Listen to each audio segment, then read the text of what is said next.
Welcome to Breakthrough Success. I'm your host, Mark Gabberty, the content marketing expert, bringing you 5 new episodes every week where I and top-level guests teach you how to take your business to the next level and achieve your breakthrough.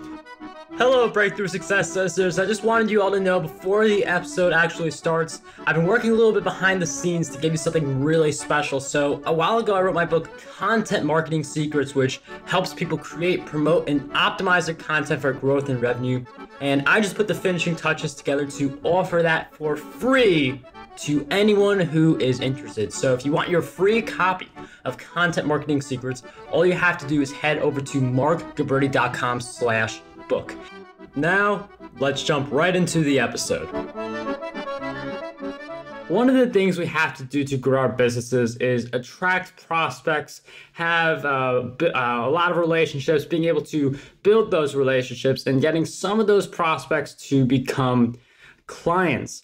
But there's a lot of challenges on that journey to finding prospects, to being able to engage with them, build that relationship, and then getting them to be the clients. So we're going to talk a little bit about that in today's episode. And the person who we're going to be talking to really soon, he is the best-selling author of 9 books and among the world's most respected thought leaders on sales, leadership, and customer experience. He transforms organizations by optimizing talent, leveraging training to cultivate a high-performance sales culture, developing leadership and coaching skills, and applying more effective organizational design. He is an in-demand speaker and spends more than 250 days each year crisscrossing the globe, delivering keynote speeches, workshops, and training programs to high-performing sales teams and leaders. Today's guest for episode 245 of the Breakthrough Success Podcast is none other than Jeb Blount. Jeb, it is such a pleasure to have you on the show. Thank you for having me, Mark. I'm really happy to be here. Thank you. Jeb, I'm really happy to have you on the show. I mean, that whole process that I talked about earlier about finding prospects, building that relationship, getting prospects to become clients, that's such an important part for a lot of businesses. And we're going to dive into that, obviously. But one of the things I want to ask you is a little bit of backstory. So I know you wrote the book, Fanatical Prospecting, one of the 9 best-selling books that you've written. So I wonder if you could go a little deeper to why you wrote Fanatical Prospecting, some of the behind the scenes with that. Yeah, it was a book that I'd had in me for a long time, and because I'm a big fan of prospecting, I believe in it. I know how it builds businesses, and even building my own business. That when I started this company 11 years ago, it was just me and a telephone. If it hadn't been for my ability to prospect, the business today wouldn't be a thriving organization with a worldwide presence. And we've got 16 people in our company now, but back then it was just me and a telephone. But I didn't write it then. I'd had the idea, the concept inside, just kind of percolating. But if you flip forward to 2013, 14, 15, 16, and a little bit even today, there was this major conversation going on where I have no other way of calling them other than charlatans, these pseudo experts, people who couldn't sell their way out of a plastic bag, were starting to toot the horn that salespeople didn't need to prospect anymore. In fact, they kept saying that prospecting doesn't work and that if you do outbound prospecting, you're a fool, and what you should do is post blogs and do content marketing and wait for people to come to you. And I knew in my heart and soul that was just utter BS, because I have a team every day that wakes up and does prospecting calls. And, we've gone from, $1 to on track to hit $25 million because we have a robust outbound prospecting effort. I don't discount content marketing, and I certainly don't discount inbound marketing, because it is marketing and it is what you should do. Everything in your business should be geared towards getting leads in the door. But there's no company and no salesperson that can generate enough leads to make their number purely by inbound marketing or hanging out on social media all day long. That doesn't mean that you won't get leads. It certainly doesn't mean you won't sell something. It just means that you're going to sub-optimize your income or your company's revenue. This, by the way, is one of the reasons why the number one role that hires my company into other companies is the CMO, the marketing top marketing, chief marketing officer brings us in because they know the truth as well. There's no way that inbound marketing can replace outbound. So I was a little bit pissed off, and in fact, the tone in the book, you can tell that I was a little upset with this really, really bad advice that people were giving salespeople. And the reason why the book is, an international bestseller, it's arguably the #1 selling book in sales today, is because the world gets it. The people out there get it. Companies get it. They know that they got to be able to combine good inbound with good outbound, and when you do that, you can crush your number. So that's why I wrote the book. It was just this moment of emotional upheaval where I just had enough, and that's how I ended up, I called my publisher and said, I'm writing this book, and that's what we did. And it's interesting how you mentioned that it's good to have inbound and outbound working together. And one of the things I want to ask you is, you said you have a whole team of people who are helping you making all these different calls. And I'm wondering, how do you go about getting those numbers, finding the prospects? Can you walk us through that a little bit? Yeah, it's a pretty simple thing. Over 11 years, you build a pretty decent database, either people that you meet at trade shows, people that we meet on airplanes, people who call us, people who come through our inbound forums. If you follow me, we have a robust content marketing arm. We have a huge platform on social media.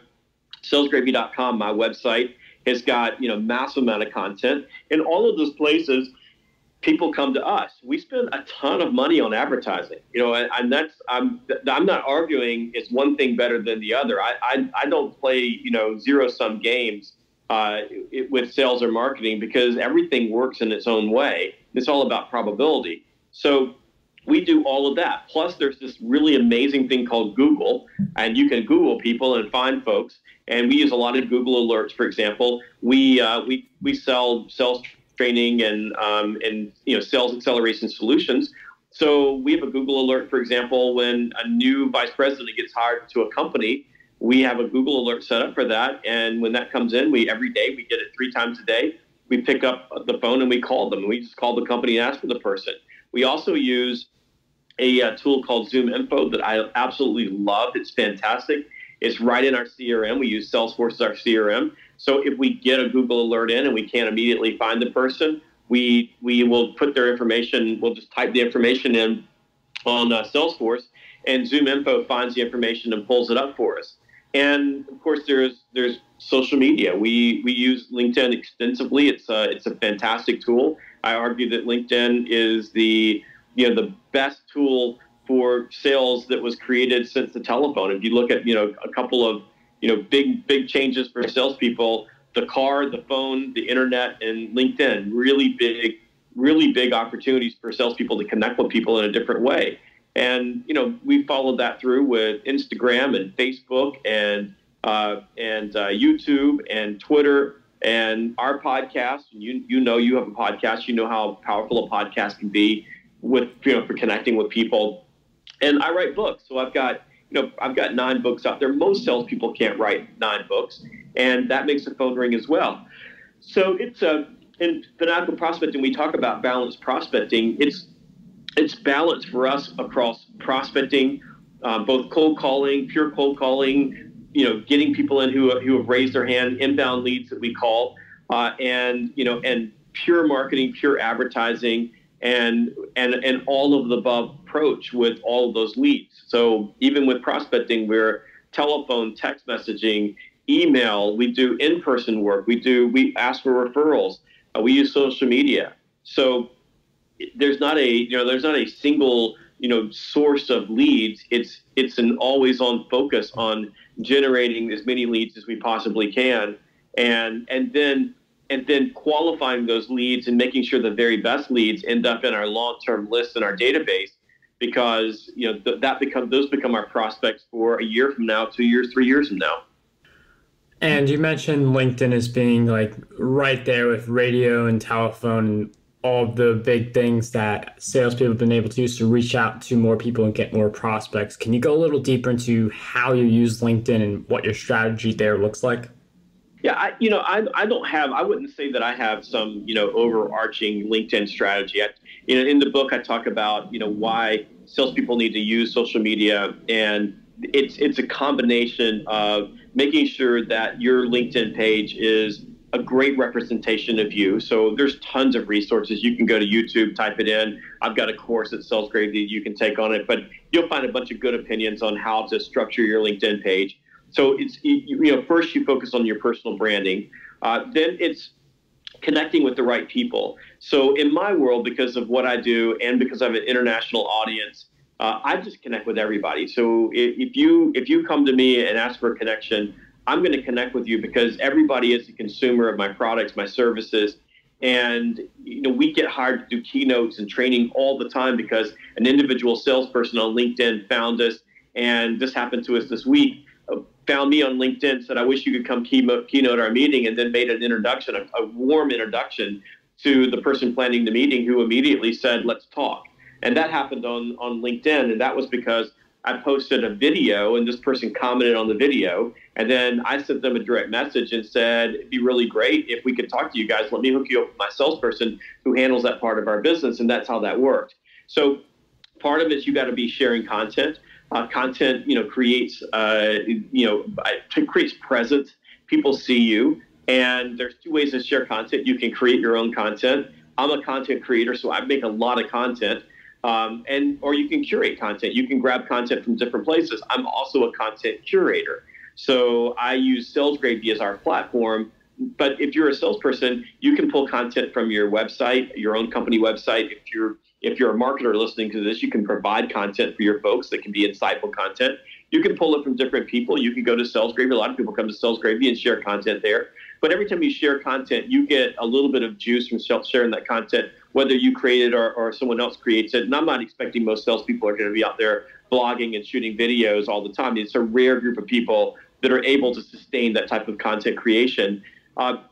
Then you've got to make core connections, and then you got to be really consistent. I mean, the thing about social media more than anything is just consistently being there, because it's about presence and familiarity. The more people become familiar with you, the more likely it is that you're going to move into the familiarity bubble, and the more you move into the familiarity bubble, the higher the probability that they're going to engage with you, either because you call them or because the time is right and their buying window opens.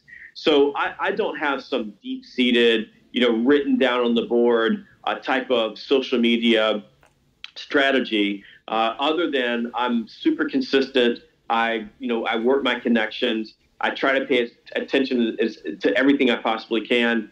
And it's, hard for some folks to imagine what it's like, on my end sometimes. I feel bad sometimes, but I get several hundred messages a day. I get several hundred connection requests a day. I'm about to hit my total limit on LinkedIn.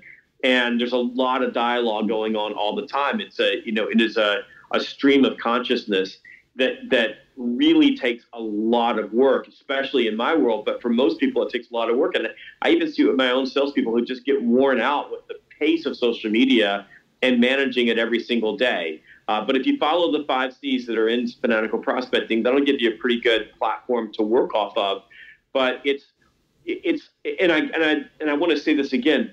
There are morons in the world who are telling you that social media is the only way to go. They are morons. Do not listen to these people. Social media is part of a balanced prospecting strategy. It is a core part of it. I'll be the first one to tell you that LinkedIn, like you said, it is up there with the telephone, with the car, with the internet. It is a big, big deal. And you need to be there. But if that is the only place that you are going to fail, and you're going to fail hard. And you're not going to make the kind of income that you can make. You're not going to feed your family the way you should. You're not going to advance your career the way you should, because it's a massive time suck as well. So I limit my time on LinkedIn pretty much every day to about an hour. And most of that hour is spent at the beginning of the day and a little bit at the end of the day. And if I have time in between, if I'm in airports, and I'll play around during the day and comment, what have you. But it's a massive investment of time. You want to work it in and make it part of your time blocks during your day, so it's just part of your daily rhythm. And in the example you mentioned for LinkedIn, you mentioned how like someone came across your content and that led to this opportunity for you. And that's something where like you keep creating content, good things like that happen. But like, I mean, Jeb, you made a really good point. Like, I feel like a lot of people think that social media is the only answer, and there's just a lot of other ways to do prospecting. But one of the things I wanted to ask you is going back to that LinkedIn example. You were like someone reached out to you, they knew the decision maker, and that helped you big time, the person who was organizing the meeting. So like one of the big challenges people face, especially when you're contacting bigger organizations, is reaching that decision maker. So how exactly can we reach the decision maker and deal with the gatekeeper if that's the person who we get first? Well, it begins with understanding what the gatekeeper's job is, and number one job is that their job is to protect the time of the people inside that organization. So you can't get mad at them for doing that. They have a job just like you do. So I begin there. I understand what their role is, and that they're going to keep me out because they don't see any value in that person spending time with me. So when I'm coaching salespeople with gatekeepers, I coach them to understand that you use gatekeepers for information. When I get a gatekeeper, I'm asking for information. I'm gathering up what's happening with them, what's going on in the organization. I'm learning when's the best time to call the gatekeeper, the decision maker. And it sometimes takes time. It takes several calls. I was with a head of sales recently, and we were running an experiment. And this guy was a really great leader because his salespeople were complaining about gatekeepers. So we were doing a Fanatical Prospecting boot camp, brought all their people in, and we did 6 30-minute phone blocks during the 2-day period. So everybody had a list, and we would say, okay, so let's stop 30 minutes, 30 dials, set 2 appointments. And they would call off these lists. And this VP of sales brought in a list of 25 prospects. That was all the prospects he had. And he worked the same list of 25 prospects, and these were cold prospects, stone cold. And the first 3 phone blocks, he didn't get anything but gatekeepers. That was all he got, and he didn't set any appointments, and it was looking kind of bleak. And he even admitted, he said, I haven't made a cold call in 15 years. But by the end of the boot camp, after 6 phone blocks, he'd set 11 appointments with decision makers off of those 25 numbers. He had a name of a company and a number. Why?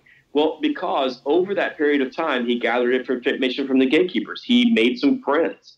He learned the names of the decision makers. So instead of calling in and asking for who's the person to talk to, he called and asked for John. He leveraged the information that he had and the persistence to get through. And that's what a lot of salespeople don't get. Like if you call up and you have a name of a company that you want to sell to and a phone number, you're going to get a gatekeeper. And when you ask the gatekeeper who's the person to talk to, the gatekeeper is going to keep you out because that's what they know. So you can use tools like LinkedIn. I certainly recommend doing some research there. You can use the internet. Google's a great thing, or Bing or Yahoo or whatever else is out there that you can search on. You can use tools like Zoom Info. You can do those things, but sooner or later, you're going to call in, hit the gatekeeper. You've got to work at it. It takes persistence. And whenever I'm working a list, my goal with that list is to fill in the pieces of the jigsaw puzzle. It's to gather enough information so I begin getting these disparate pieces of information and putting them all together. I mean, certainly there are situations like the one that I described on LinkedIn where a person commented on a video that I posted, "I would be nice if you could come talk to our organization." And I was aware that intentional about making the connection, then getting that person connected to my salesperson so that I got out of the loop. All of that was a good thing. That was an inbound person coming to me or making a comment to me that, that really paid off. And that happens all the time. We'll have someone say, "Hey, do you guys do training in Indonesia?" And I just happen to have my hands on my sales EQ book that was just translated into Indonesia today. So I'm thinking about that. And they'll say, do you have you're booking in Indonesia, can you come to Indonesia? And I'll also put a salesperson on that, and we'll end up with, a $300,000, $400,000, $500,000 contract to work with a company in, that area of the world because we were paying attention and we did prospecting and we reached out to them and we did our role and, our job as salespeople. So at other times, there are companies we want to attack and that we want to penetrate because they're on our list, and we don't know anything. So we have to start from scratch. And clearly, starting from scratch is harder than having somebody come to you. But that's why you balance things, because it's great when people come to us. It's the best thing in the world. But we're always sub-optimized when we're waiting for someone to come to us. But when we go out and we do outbound and we focus on inbound, our numbers go up exponentially. And so that's the key. And then recognizing that when you're on outbound, you're going to hit gatekeepers. That's just a fact. So just get over it and do the thing that you do well as a sales professional, and go make a friend and go ask for help, and know you're not going to get every gatekeeper to let you through. But if you do your job, you're going to get through enough times that you'll have all the business that you can take.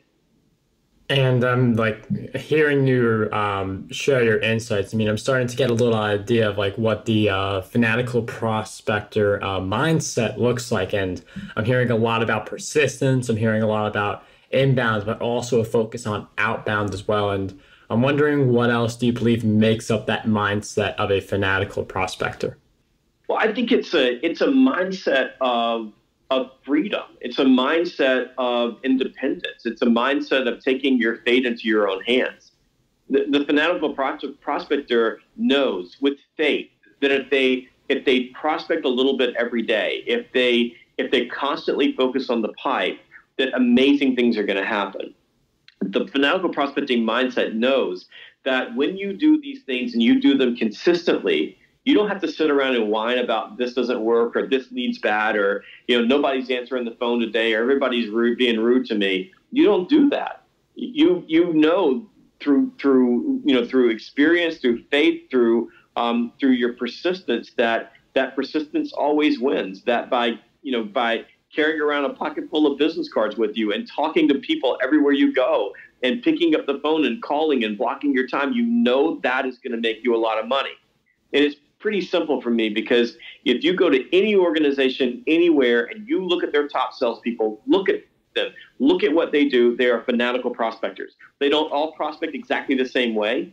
They some of them have tenure in their territories. Some of them are people who are brand new. There are people who do pure cold calls. There are people who have a lot more balance and referrals. It doesn't matter. But the one thing that you can say that is consistent about them is that they are relentless about filling up the pipeline. And it is not something that's put aside till tomorrow. It is their default primary activity and focus of every day is getting new opportunities into the pipe, because they know that the pipe is life. And they understand something very basic about selling. And that is that the number one reason why salespeople fail is that they have an empty pipeline. And the number one reason why they have an empty pipeline is they are not consistently prospecting day in and day out, using every tool at their disposal.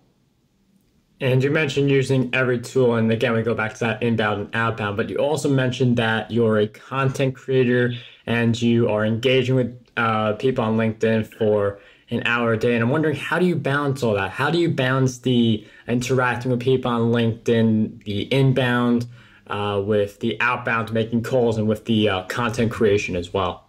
Well, inbound should primarily be handled by your marketing team. So if you're a salesperson and you're on a team, most of your inbound marketing and lead gen should be handled by marketing. Now, if you're an independent, say, insurance agent or in real estate, if you are a really small business and you're just starting out and you were like me when I was sitting at my desk all by myself, banging the phone, then you're going to have to be the inbound marketing person, and you're probably going to suck at it pretty badly. So you're not going to have a lot of balance. You're going to work your tail off. When I first started my business and I didn't have an inbound marketing team, I was working 18 to 20 hours a day, getting very, very little sleep. And I did that for 3 or 4 years. Now today I have a marketing team, I have a sales team, I have support, I have people who are doing all this work for me. So as a salesperson, you shouldn't spend a lot of your time worrying about inbound. What you really should be focusing on is how do you manage your day? And what's transformational for salespeople is time blocking. So the way that I balance it is I have time blocked every day for this. So for example, I do social media before the golden hours. The golden hours are the time during the day when I can have a conversation with someone who can buy for me. So I typically am not spending a lot of time on LinkedIn or Facebook or Instagram or any social media during the daytime. I do that early in the morning. So 6 a.m. to 7 o'clock or so is my social media time. Then I go into making calls. And by the way, it's not just social media. It's, direct messaging on social media in a lot of cases has taken the place of email. So you have to be careful with that. I regularly block people who spam me or send me crap messages on social media. You invade my social media inbox, you're not going to last very long. I don't always have that ability to completely block you on email, but I can take you out of my life on social media. But you do have that as an opportunity to connect with people. Text messaging, asking for referrals. If you're, I work with a lot of companies who do, more trade shows, and as the economy is getting better, we're seeing a lot more face-to-face work. If you're an outside salesperson or you're an independent person walking around and talking to people, networking in your community, all of those things have to be balanced out. So when we talk about content creation, I'm a realist. I saw a sales expert the other day go, pounding that salespeople need to be blogging. And I just can't think of a bigger, greater pile of bullshit I've ever heard in my life. Most salespeople are not conditioned to blog and write. They are not going to be able to do that. Most people don't have the ability to create interesting content on a video or do what you've done and build out a podcast that has 200 episodes. And you can imagine if the 16 million salespeople, that are, in North America all decided to start posting their own content, no content would stand out. It would just be an awful experience. And most salespeople can't balance that into their life. To be writing a blog article, for me to write something meaningful, is a 2 or 3 hour investment. Writing books is a 2-year investment. Doing simple videos, I do a ton of videos that are 30 to 40 seconds. Usually I have to have a second person with me. I can't stand a video that where you're holding the camera out in front of you and staring into it. I find those videos to be just really, they're very poorly produced. But even taking a quick video on your iPhone and then editing that video out and making sure that it's in good shape to post it so people want to look at it, so you can get 20, 30,000 views on that video, that takes a lot of time. It takes about an hour of work to get a good video up. Even if that video is only 40 to 50 seconds long, that's how much time it takes to do it right. Most people can't do that, and it's unfair to put to bang the drum or bang the gong and say that all salespeople should be writing their own blogs. A better way of looking at content is curation. So in other words, if you're a salesperson, that's much easier to balance, and there's all kinds of cool ways to do that. I use a couple of apps on my telephone that go out and grab content for me. So every day I wake up and there's 3 or 4 articles that I can post from other people. I create a lot of my own content. I am a content creator, but that's what I get paid to do. Most people aren't getting paid to do that. So it's much more reasonable to say to salespeople, you should be aware of what kind of content is being produced by content producers in your industry, in your space, that's going to be interesting to people, that isn't a stupid cat video or cat meme. That's something that sets you up as an expert, and then grab that information and repost it. That's what a Google alert for. Feedly works that way. I subscribe to the Wall Street Journal, and I read the Wall Street Journal every single day. So there's content everywhere. It's more impactful for you if you're not a content creator to share good content than it is to go try to make content. And I know I sound like I'm on my soapbox, but I'm so over these so-called experts telling the everyday salesperson who is out there working their tail off trying to make a living for their family that they ought to be blogging. Some of them should be blogging because some of them have that capacity. Most of them shouldn't be blogging. And oh, by the way, if you work for a really big company and you blog, they'll probably fire you. So it's probably a good idea that you focus on what your marketing team is giving you from a content standpoint. That's why, speaking to marketers, it's in your best interest, if you have content that should be posted, to then provide that content to your salespeople. And that's what we do. So with my sales team, I expect my sales team to be present on social media. I expect them to post, but I don't expect them to have to come up with all the ideas themselves. That's a losing battle. So my marketing team on a regular, almost every other day basis, sends out a list of articles or content that we think are interesting, and we allow the salespeople to choose the content based on their personality, their mood, what they're focusing on from that content list. And it's a much better way to use content as a way to pull people in so that then you can prospect out to them than otherwise. So that's just my take on that. And I've become a militant about this because it's so debilitating, for some people to think, oh my God, I'm not doing my job because I'm not blogging, when like you can't even write 4 sentences together that's readable. You shouldn't blog. That's not your talent base. You should go close business. That's what your talent base is.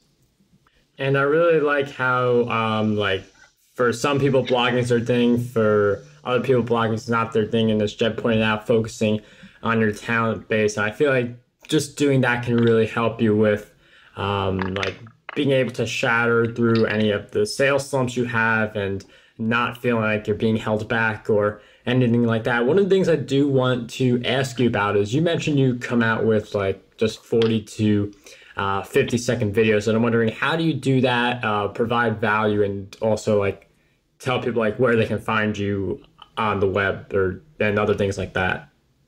Well, I don't necessarily do. I mean, if I produce a 30-second video, it's usually, it's a sound bite, or, like I did one. I posted one on LinkedIn that's up right now, and it was at like 15,000 views this morning. And it was the title of the video is don't bro me till you know me.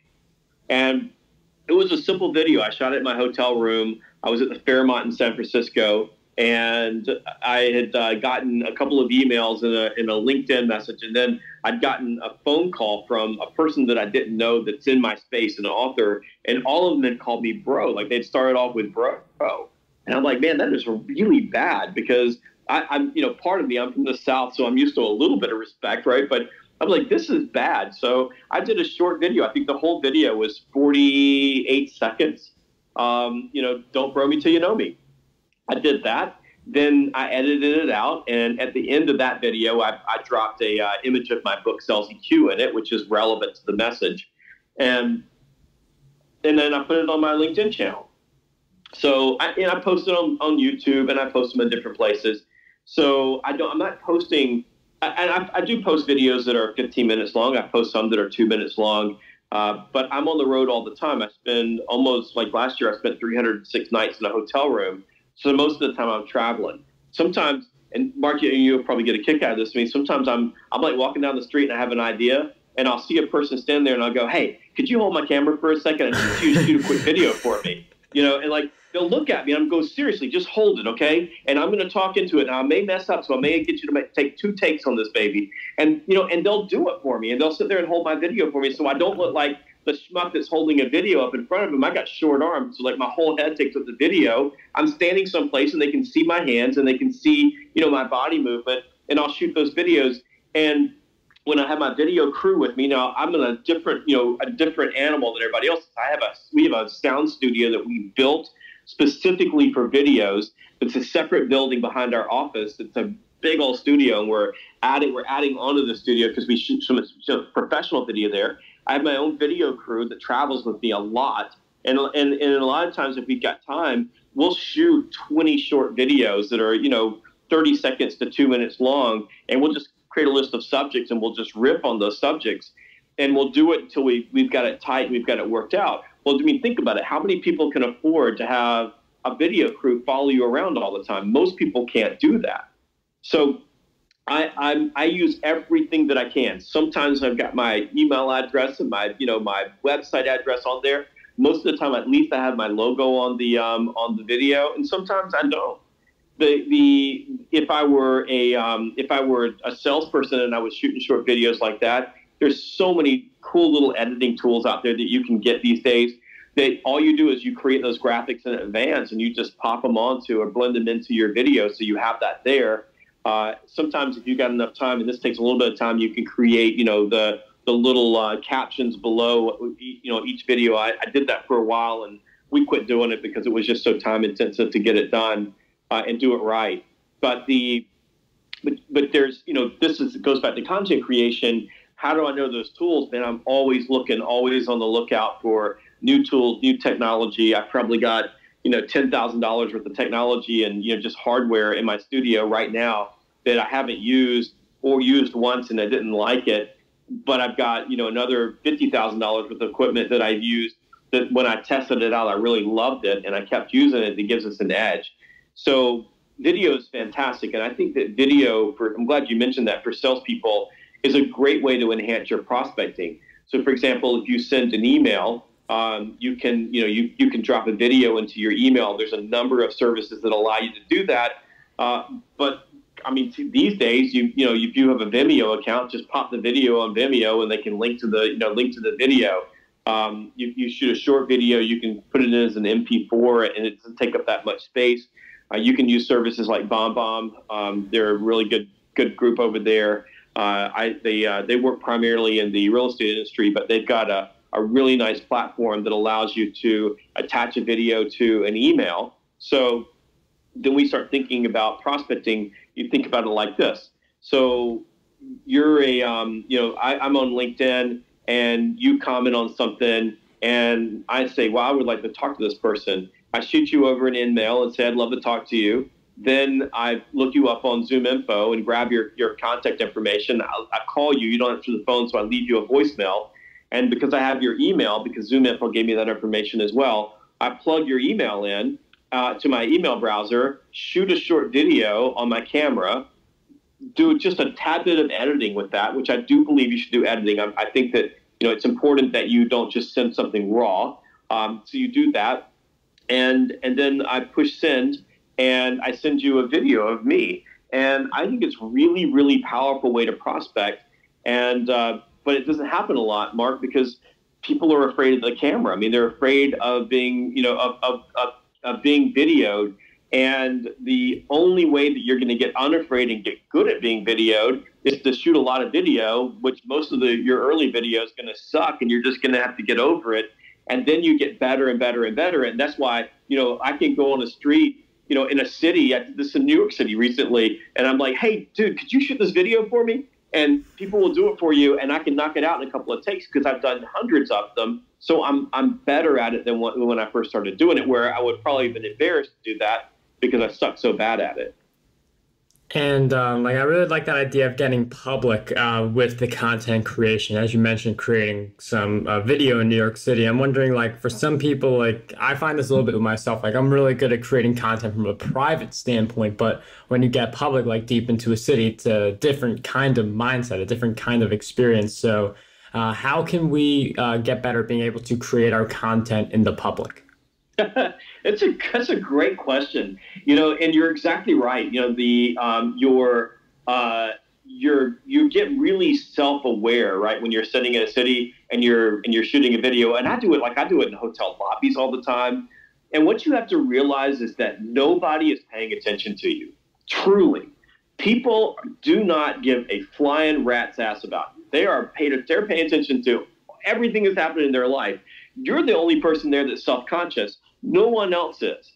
So you just have to turn it all off and shoot. Now, the hardest part of it is I'm a butterfly chaser. I'm high ADD. So if somebody walks behind the person that's shooting, sometimes I'll get distracted with that, or if there's a noise in the background, and you have to do a couple of shoots. But the biggest thing is and look, it's not going to change the emotion you feel, because when I'm shooting in public, I still feel conspicuous and self-conscious. I do.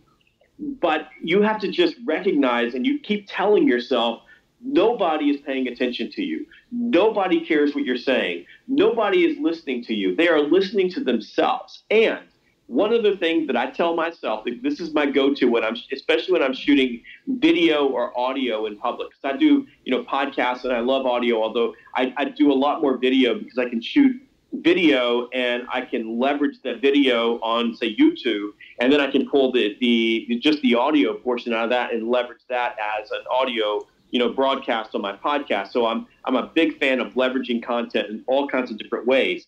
So, but if you think about it, if you see someone in public and there are cameras pointing at that person, all of a sudden you think that person is important. Now, the person that's being filmed feels conspicuous, and they feel like everybody's looking at them, and if they make any mistake, everybody's judging them. but everybody else is looking at the person who's being filmed and going, wow, that must be somebody.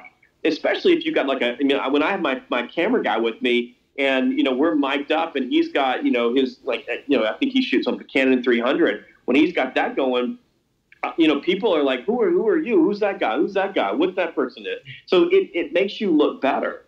And that's what I teach experts, people that are in my space that are authors. I'm like, look, man, you're shooting in public. People will come up to you and ask you who you are. And when they do that, you have an opportunity to meet them, get a business card, talk about a book, maybe pick up a lead. I shoot on airplanes. I was shooting up near the cockpit the other day ago with a flight attendant because I had a great idea. And so I shot her, and then she shot me, and then I put it all together. And by the time I got off the airplane, I had edited the entire thing up, and I uploaded it to YouTube. So it's a mindset of, if you're going to be a content creator. So I go back to what I said before. Not everybody's a content creator, nor should everybody be a content creator. But if you're compelled to do that, and you're driven to do that, and it's something that you really enjoy doing, because I think that's part of it. You have to enjoy shooting and making content. Then everywhere is your canvas. Every place you go is an opportunity to shoot something. And I'm leaving for Europe. I'll be gone in Europe for 3 weeks, and I'm taking cameras, I'm taking mics, I'm taking the equipment that I need that I can travel with, because we're going to shoot every cool place that we can find. We're going to shoot a sales video, and if you go to my YouTube channel, you'll see all of these places that I've been, because it's fun. The backdrop changes. It's a little bit different. You create the aura that you're always moving, and I am always moving. So it's just a blast to do it. And you never know what video that you shoot is going to be, something that's going to, that's going to go viral for you or be a hit for people. You just never know what that's going to be. And again, I really like that idea of going public with the content creation, because there's just so many more opportunities. Like for someone to say, like, okay, I'm going to Europe. Well, your studio is in another country. And like Jeb has a team of people following him, but for most people, that's just not happening. So it's like, okay, I got to wait until I get back to create the content, but you create the content in all these awesome places. So I'm really happy that you shared that with us, because I think that's a game changer for content creators, being able to create content in public. And one of the things that I also want to tap on is, one of the things that I also see as a game changer is reading as many books as possible. I know you've written a bunch, including your book, Fanatical Prospecting, which we've been talking about for quite a while. But I wonder if you could share with us 3 books that you believe will have a positive impact on us. Yeah, one book I love is called The Lost Art of Closing, and it's by my friend Anthony Iannarino. Fantastic book. I recommend it because of the way that it walks you through the process that people make decisions. The second book that I love, it's a wonderful companion to Fanatical Prospecting, is High Profit Prospecting by my good friend Mark Hunter. And it's a book that it's got some different perspectives on prospecting that you won't find in Fanatical Prospecting. And when people read those 2 books together, they get a much broader view of all of the different techniques that you can use to move someone into your pipeline. And then from a messaging standpoint, and this goes back to content creation. So part of content creation is getting the right message, getting the right cadence down. My friend Mike Weinberg wrote a book called New Sales Simplified, and it's been a mega bestseller. It's a fantastic book. It's one of my favorite go-to books. I've read it at least a dozen times because of the way the way Mike walks you through and takes you through the process of developing and building out your core messages. And if you're going to be a content creator, or you're going to be prospecting in and you're trying to figure out what to say and how to say it, I think Mike's book is the Bible for those type of messages, and also for building the right mindset. And I would highly recommend those books: Lost Art of Closing, Anthony Iannarino, High Profit Prospecting, Mark Hunter, and New Self Simplified by Mike Weinberg.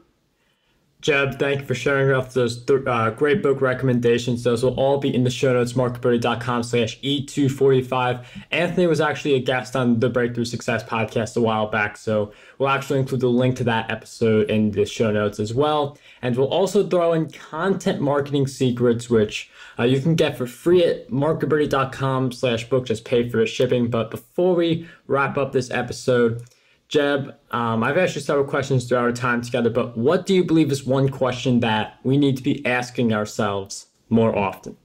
I think the question that you have to ask yourself, and this goes back to what you said about people getting more comfortable creating in public. And just for the record, by the way, I'm not taking a video crew with me to Europe. I'm just taking me.